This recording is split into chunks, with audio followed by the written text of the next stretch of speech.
Welcome back. In this time when questions about inequality have risen to the surface, capturing attention nationwide, we're talking about another area tonight where the numbers show unfairness. Recent reports show the rate of rejections for business loans for black-owned companies are double the rate of rejections for white Americans. Zaneilia Harris is a certified financial planner, president of Harris & Harris Wealth Management Group. Sibyl Slade is vice president and financial advisor with Lifeplan Financial Advisors, formerly working at the Federal Reserve Bank of Atlanta. Ladies, I'm so happy you're with me tonight. Thank you for being here. Thank you for having me. Sibyl, I want to begin with you. 50% of loans turned down for black-owned businesses is such a troubling number. What is the reason, the principal reason? Is it inherent bias and racism, or are there other factors, do you think?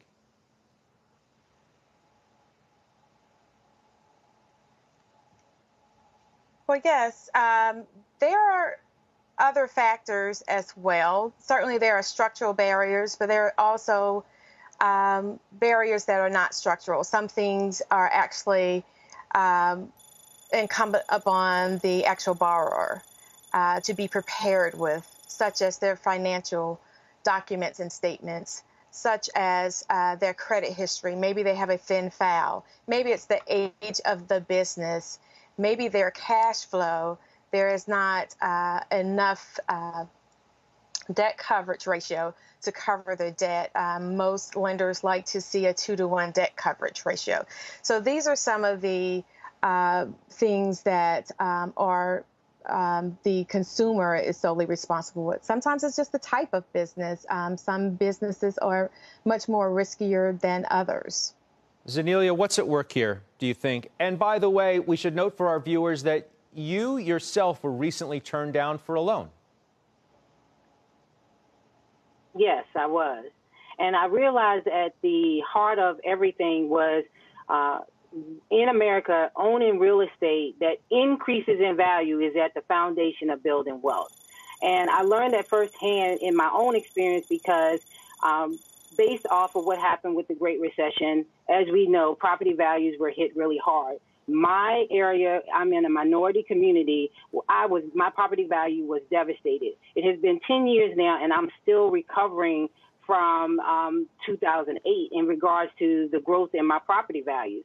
And when I decided to go for to apply for a bigger loan, so I actually did have a line of credit with my local credit union, but I decided to go for a larger loan, and I felt that I was prepared because I had an advisory team, my financials looked good, I was prepared from a personal level and a professional level, but in the end, I still was denied.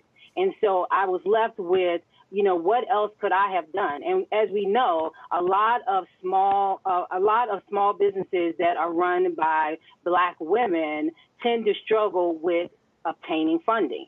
And I found that to be the case for me.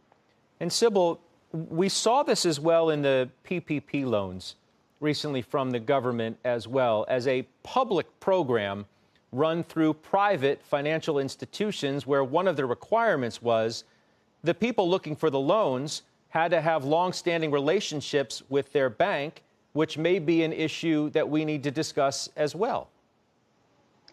Well, so, Scott, I do feel that that was the case with the first round, but certainly there were other entities who also had access to doing some of the lending as well. But I will share with you that when I talked about those structural barriers earlier, one of them is the compensating factor. So whether the individual had a long-standing relationship with the bank or not, if there were two clients, it could be the same exact business sitting across the desk from the loan officer. If one of the clients had more net worth and their credit and all those things were in order, and they actually were requiring or requesting a larger loan, the loan officer would probably favor that individual over the person asking for the smaller loan because of the amount of time and energy that is put. It's the same effort to produce the loan or approve the loan, but again, they're getting paid higher for the person with the higher net worth who's requesting the larger loan. And so that is how many of us from Main Street America got shoved to the bottom of the list. I mean, Sibyl, the fact of the matter is, too, 50% is a high number. There may be many applications that are withdrawn that we don't even know about, which pushes the numbers up even higher, perhaps.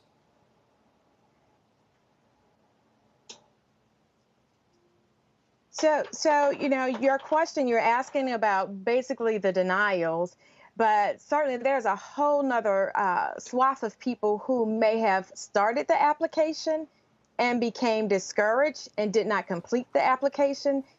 And that doesn't take into account those who didn't even bother. They were discouraged from the onset, so they didn't even do a withdrawal of their application. So that's a whole nother segment of the population that I'm sure that that 50% number would be much higher if we actually had those real numbers for those who truly needed the loan and were discouraged or decided to withdraw. Zaneilia, how do we fix this? What do we need to do?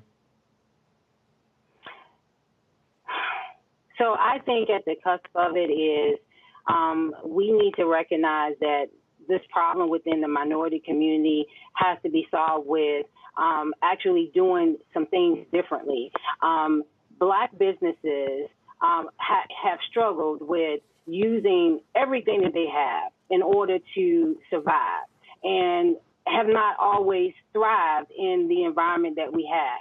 And so, you know, we do have these community development financial institutions that are there to help us. I actually have one in my community, and that is the institution that I went through for my loan. But I do think that there needs to be a lot more hand-holding with what is required in order to move forward in the loan process. Again, I had an advisory team that advised me, from a CPA to a business banker. And I still felt like, you know, I thought I was prepared because of the fact that I had all of these things in place. But I think at the cusp of it all is, you know, providing resources, even more resources to help guide us through that process, so that even if we get a no, we truly understand why we got the no, and then we can go back and repair what things we need to fix in order to move forward, so that when we reapply, we're able to obtain that funding in order to carry our business and to leave a legacy for our family.